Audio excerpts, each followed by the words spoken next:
Жаңа сондай айқай керек. Ол зат біреудің заты біреудің столысында тұр, үш адамдікі.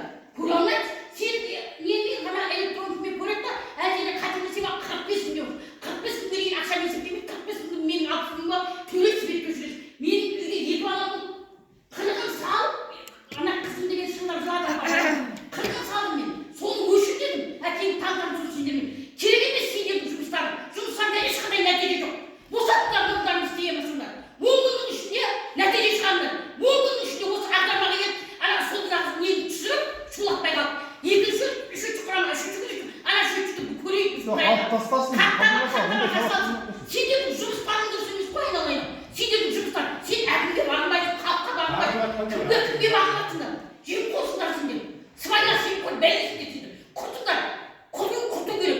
Халық шулап қой айналайын халықты. Мақұл мен төлеймін 60 күндер. Анау күндер детсақ төлеймін. Сен бір буғанды нағанды тегін беріп жатыр қазір.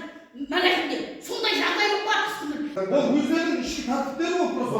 Бұл тек қана министерство энергетиканың. Мұнда бір дөкейдің бизнесі болып тұр.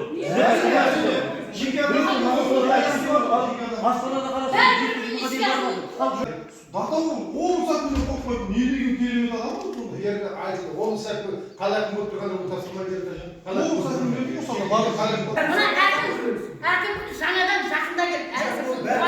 Бұл кісіге сын айтатындай жағдайға жеткен жоқ. Ал Свет әкім жөндей алды ма? Шудан кейін жөндемейді ғой. Сондықтан бұл кісіге қатаң тапсырма берді. 10 күннен кейін қайтадан қоғамдық кеңеске шақырып алып, хаттама жасап, бастығын шақырып, үстіне халықты тыңдамайтын болса, соғыс ашайық.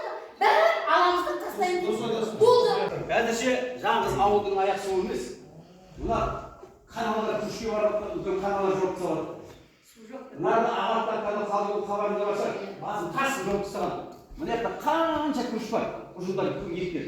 Бәрі су салады қазір. Мен кеше аралап бердім, бүгін кеше аралап. Сағасы жазып тұр. Каналдар кешіп өтесіз канал. Қанат ше? Жұмаштың баласы Қанат деген болды ғой. Білесің ғой? Соған мүлді жайлап Қанат, ана шүлізге жауап беретін сол түрттен. Түнде қысшы. 2 сағатта түнде ана шүліз қыс. 2 сағатта да шіркей көтеріледі. 2 сағатта ше ауылға су кіретін ғой. Түнде газ Қанат жоқ. Оған да бірдеңе бермесе ол адамға. Жоқ, дұрыс қой. Біресе беріп адам солай. Қамын білесің ғой. Сөйтіп ауылға су әкелдіретінбіз. Су болмаған кезінде түнде айдататынбыз түнге ауылға. Ол шүліздің басына келіп қарап отыр. Қазір енді бәрі контролда.